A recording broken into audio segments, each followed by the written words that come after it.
이 한 주간 우리 주님 앞에 나오는 모든 성도들의 심령 안에 하나님의 은혜가 충만하고 또 놀라운 기도의 부흥이 임하게 되기를 주의 이름으로 축원합니다. 우리가 함께 신앙생활을 하고 또 함께 예배를 해도 성도들이 다 똑같은 것이 아닙니다. 제가 목회를 하고 하나님 앞에 신앙생활을 해가면서 성도들에게도 크게 보면 두 종류의 성도가 있구나 하는 것을 깨닫게 됩니다.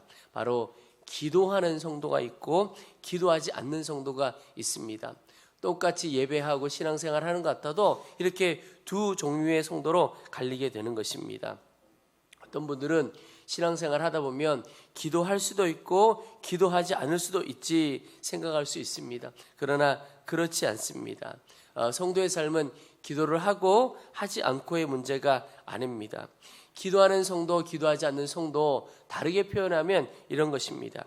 하나님을 의지하는 성도냐, 자기 자신을 의지하며 살아가는 성도이냐 하는 것으로 나뉘어지게 됩니다. 하나님을 의지하는 성도는 어떤 사람입니까? 하나님께서 도와주셔야 합니다. 그래서 주님이 주시는 능력으로 살려고 하는 사람이고, 자기 자신을 의지하는 성도는 자기 힘으로 살아가려고 몸부림치는 성도입니다.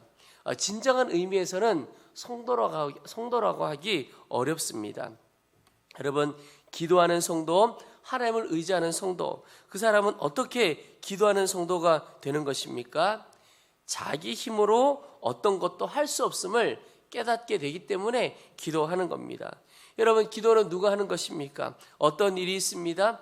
내 힘으로는 그 일을 할 수 없다고 깨닫게 되는 사람, 그 사람이 기도하게 되는 것입니다. 누가 하나님을 의지하게 됩니까? 하나님이 도우시지 않으면 길이 없다. 하나님이 도우시지 않으면 아무것도 할 수 없다. 그 사실을 깨닫게 되는 사람이 하나님 의지하게 되고 하나님 찾게 되는 것이지요. 여러분, 가장 지혜로운 사람이 어떤 사람이냐? 나의 힘으로는 아무것도 할 수 없다는 것을 깨달은 사람, 나의 무능을, 전적인 무능을 깨닫고 고백하는 사람, 그 사람이 정말 지혜로운 사람입니다. 세상 그 누구도, 이 세상의 어떤 누구도 나의 완전한 도움이 되지 못한다는 것을 깨달은 사람입니다.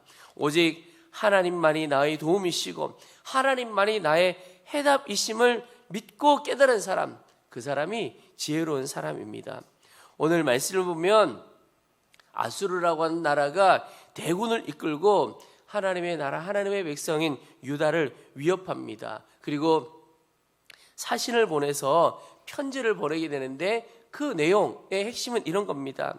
너희가 믿는 하나님께서 이 예루살렘을 아수르 왕의 손에 넘기지 않을 것이다 라고 너희의 왕 히스기야가 이야기하는데, 그런 말에 속지 말라, 다른 사람들의 말에 속지 마라 그러면서 이 아수르 왕이 여러 나라를 진멸한 것을 너희가 듣지 못했느냐, 그러면서 하맛 왕, 아르밧 왕, 스발 마임 왕, 헤나 왕, 아와의 왕, 여러 나라의 왕들을 이야기하면서 그 나라의 왕들이 어디 있느냐, 지금 다 아수르 왕의 손에 다 무너지고 멸망했다라고 이야기합니다. 그러면서 이렇게 주변 나라들이 다 진멸했는데 너희라고 괜찮을 것 같으냐라고 하는 편지를 이 사신을 통해서 보내오게 된 겁니다.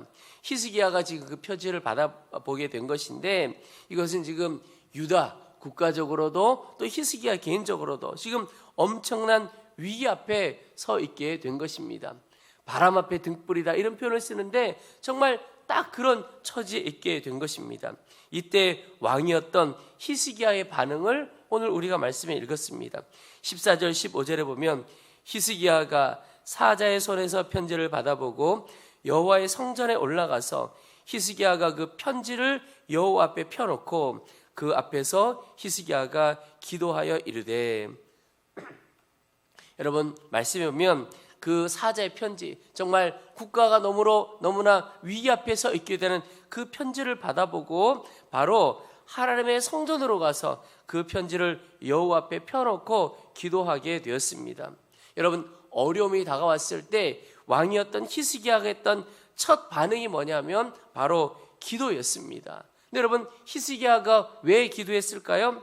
히스기야가 이거 딱 보니까, 상황을 보니까 자기 자신의 힘으로는, 유다 나라의 힘으로는 도무지 감당할 수 없는 문제인 것을 깨닫게 된 겁니다.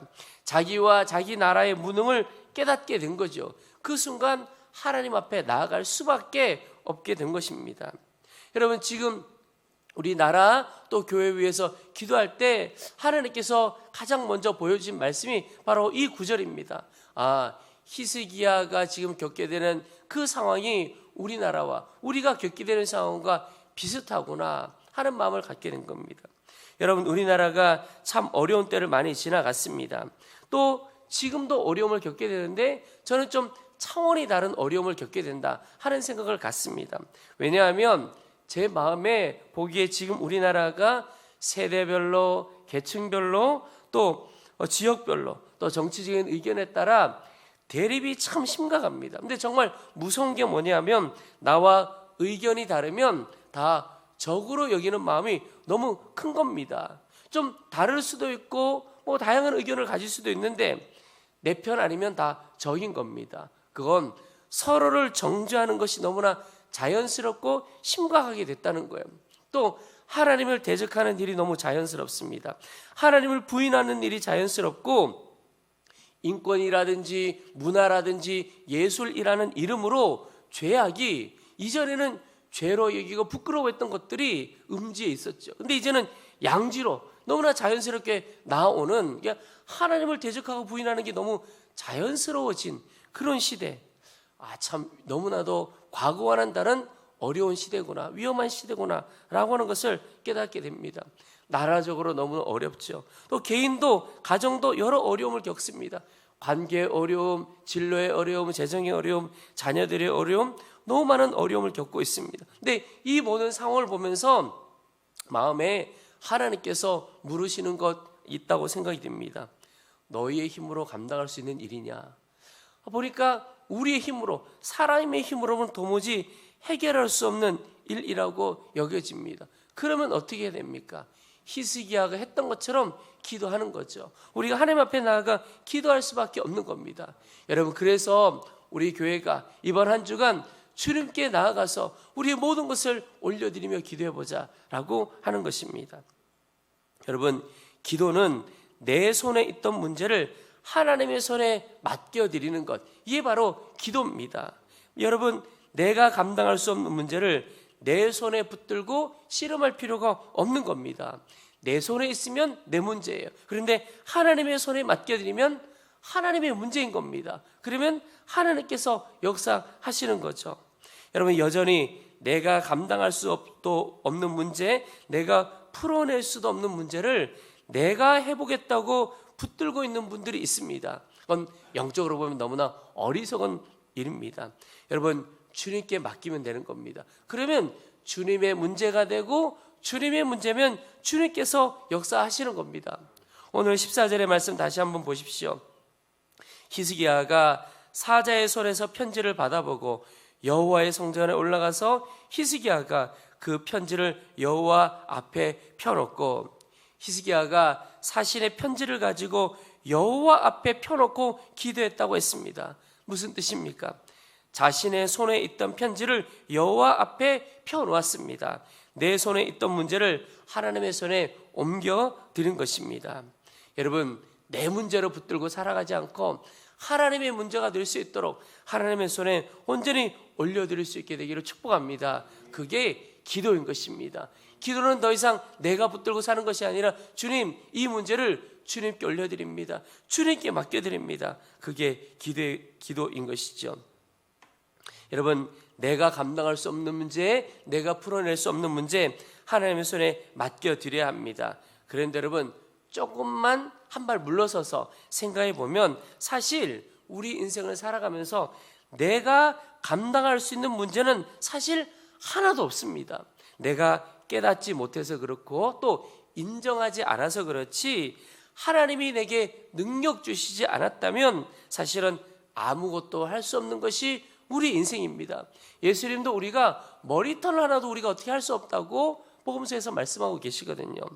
여러분, 우리가 인정하지 않고 깨닫지 못해서 그렇지, 하나님이 힘주시지 않고 하나님이 도와주시지 않으셨으면 오늘 하루도 어제 하루도 살아갈 수조차 없는 인생이 바로 우리 인생입니다. 그렇게 연약하고 무능한 인생인 겁니다. 이것을 얼마나 빨리 깨닫게 되느냐, 그래서 주님 앞에 기도하게 되느냐, 이것이 내 힘으로 사느냐 주의 능력으로 살아가느냐, 인생의 분기점이 되어지게 됩니다. 여러분, 오늘 기도하러 나오신 여러분 너무너무 축복합니다. 이제는 내 힘으로 사는 것이 아니라 주님의 능력으로 살아가게 되기를 축복합니다. 그 온전한 전환점이 우리 가운데 다 있게 되기를 축복합니다.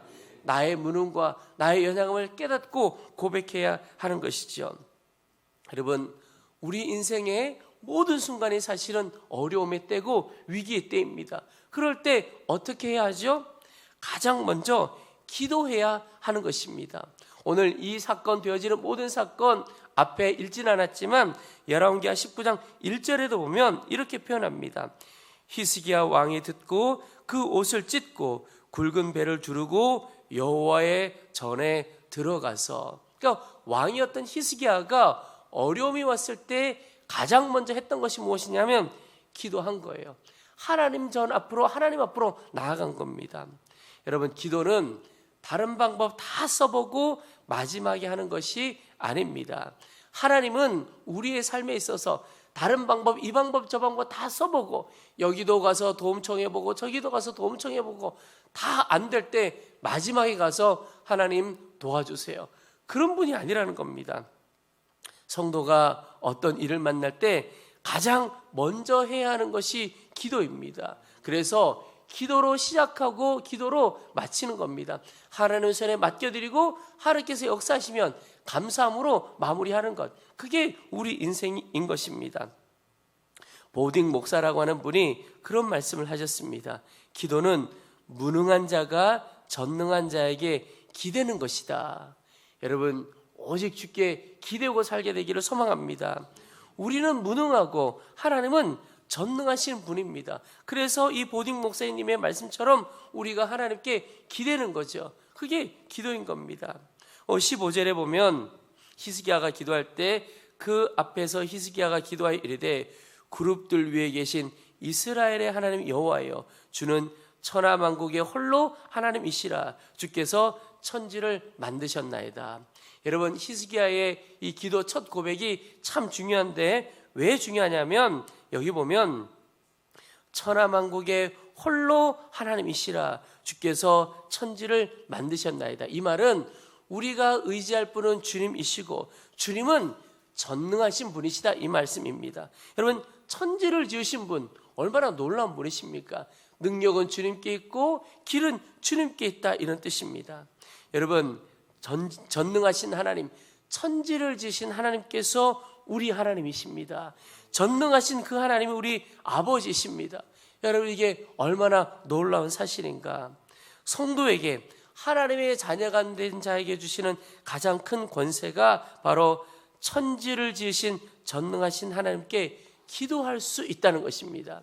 여러분, 예수님께서 십자가에 못 박혀 죽으실 때 성전의 휘장이 위에서부터 아래로 찢어졌다 그랬습니다. 그 말은 이제, 예전에는 제사장을 통하여 하나님께 나아갈 수 있었죠.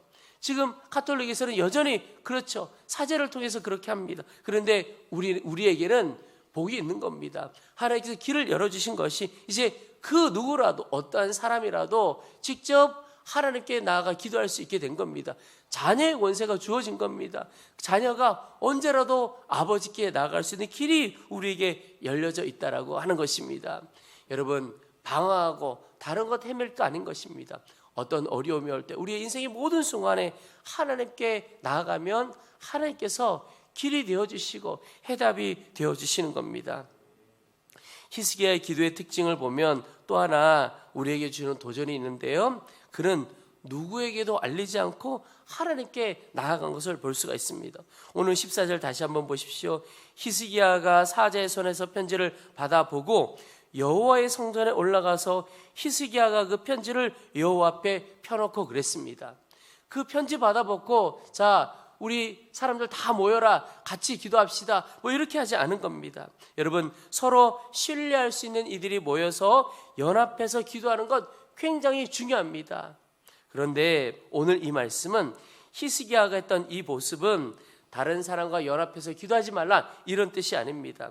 히스기야가 편지 받아들고 바로 누구에게도 알리지 않고 하나님께 나아간 것은 다른 사람 의지하지 말고 오직 하나님만 의지하라 그 뜻입니다. 왜냐하면 우리가 의지할 분은 하나님 한 분이시기 때문에 그렇습니다. 여러분, 어려움을, 자기가 겪는 어려움을 다른 사람들에게 알려서 기도해 주세요 부탁하는 것 참 귀한 일입니다. 그런데 정작 자신은 기도하지 않는 사람이 있습니다. 또 기도하는 것처럼 보이는데 실제로는 하나님 의지하지 않고 사람 의지하는 분들이 있습니다. 그렇게 하지 말라라고 하는 뜻입니다.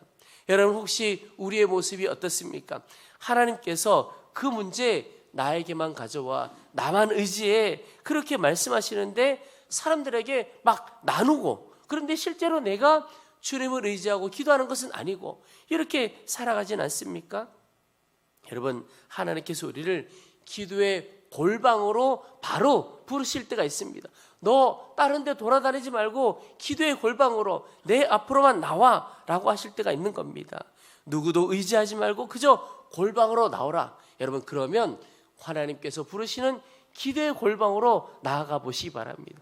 저는 오늘 이 한 주간이 이 기도회가 우리 한 사람 한 사람에게 있어서 그런 기도의 골방이 다 되기를 축복합니다. 그래서 여러분, 기도할 때 혹 옆에 있는 분이 내가 의식이 된다면 이 강단 앞자리로, 또 옆에 복도도 좋습니다. 내가 주님과 독대할 수 있는 자리로 나아가 보라, 그런 뜻입니다. 여러분, 기도한다고 될까? 기도만 하면 될까? 그렇게 말씀하시는 분들이 있습니다. 여러분, 기도가 가장 강력한 방법입니다. 우리가 기도에 대해서 이야기할 때 여러 가지 들은 이야기 중에 이런 게 있죠. 사람이 일하면 사람이 일할 뿐이지만 사람이 기도하면 하나님이 일하신다. 여러분, 하나님이 일하시는 게 가장 강력한 방법이죠. 그래서 기도만 한다고 될까? 그렇습니다. 기도하면 되는 겁니다. 오늘 열왕기하 19장 35절에 보면 히스기야가 그렇게 기도합니다. 이후에 어떻게 되었을까? 이 밤에 여호와의 사자가 나와서 아수르 진영에서 군사 18만 5천 명을 친지라. 아침에 일찍이 일어나 보니 다 송장이 되었더라. 여러분, 위기에 처한 히스기야나 이스라엘 백성들이 한 것은 아무것도 없습니다. 그저 그들은 하나님께 기도했을 뿐입니다. 그런데 하나님께서 하나님의 방법으로 이 유다 백성을 구원해 주신 겁니다. 여러분, 사람의 방법과 하나님의 방법이 있는데 차원이 다르고 능력이 다릅니다. 여러분, 우리는 어떻게 살아갑니까? 내 수준의 차원, 그런 삶을 살아갑니까? 아니면 하나님 수준의 차원, 하나님의 능력의 차원을 살아가고 있습니까? 또 어떤 삶을 살고 싶습니까? 우리 모두가 기도함으로 하나님 수준의 삶, 하나님 능력의 삶을 살아가게 되기를 소망합니다. 히스기야의 기도를 보다 보면 우리에게 주시는 도전화가 또 하나가 있는데, 그것은 바로 한 사람의 기도를 무시하지 말라는 겁니다. 오늘 말씀만 보면 히스기야 혼자 주님 앞에 나아가서 그 편지 내어놓고 기도한 것을 볼 수가 있습니다. 그리고 그 한 사람의 기도에 하나님께서 응답해 주신 겁니다. 한 사람의 기도가 위기에 처한 나라를 구해낸 것이죠. 나 혼자 기도하는 것 이렇게 해서 될까? 그렇지 않습니다, 여러분. 한 사람이 전심으로 기도할 때 하나님께서 그 기도를 쓰십니다. 존 낙스라고 스코틀랜드의 유명한 종교개혁가가 있습니다. 그분이 그런 이야기를 했습니다. 기도하는 한 사람이 기도 없는 한 민족보다 강하다. 아무리 많은 사람이 있는 것보다 기도하는 한 사람, 그 한 사람의 기도가 훨씬 더 강하다는 겁니다. 여러분, 어떤 공동체건 간에 리더는 기도하는 사람이어야 하고 기도하는 사람이 리더입니다. 직책과 상관없이 기도하는 사람이 영적으로는 리더인 것입니다. 하나님께서 기도하는 그 한 사람 통해서 큰 역사를 이루어 가십니다.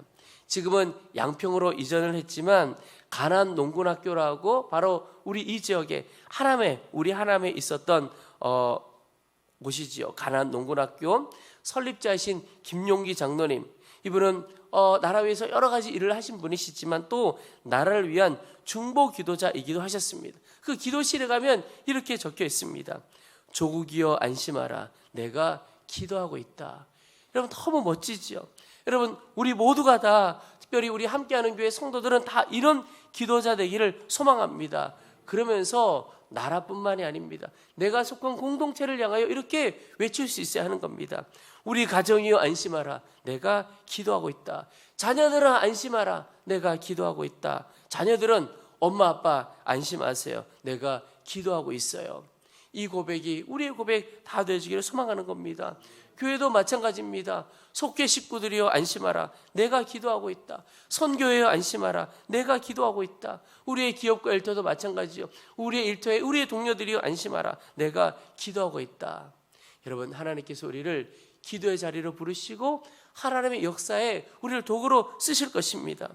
여러분, 그리스도인에게는 문제가 있는 것이 아니라 기도 제목이 있을 뿐입니다. 우리는 문제를 가지고 온 사람이 아닙니다. 하나님께 올려드릴 기도 제목을 가지고 온 것입니다. 문제에 눌리지 않고 기도 제목 주님께 올려드리는 성도가 될 때 우리 모두가 하나님께서 하나님의 방법으로 역사하시는 그 놀라운 역사 다 경험하게 되리라고 믿습니다. 그 간증이 우리 모두의 간증 되기를 주의 이름으로 축복합니다.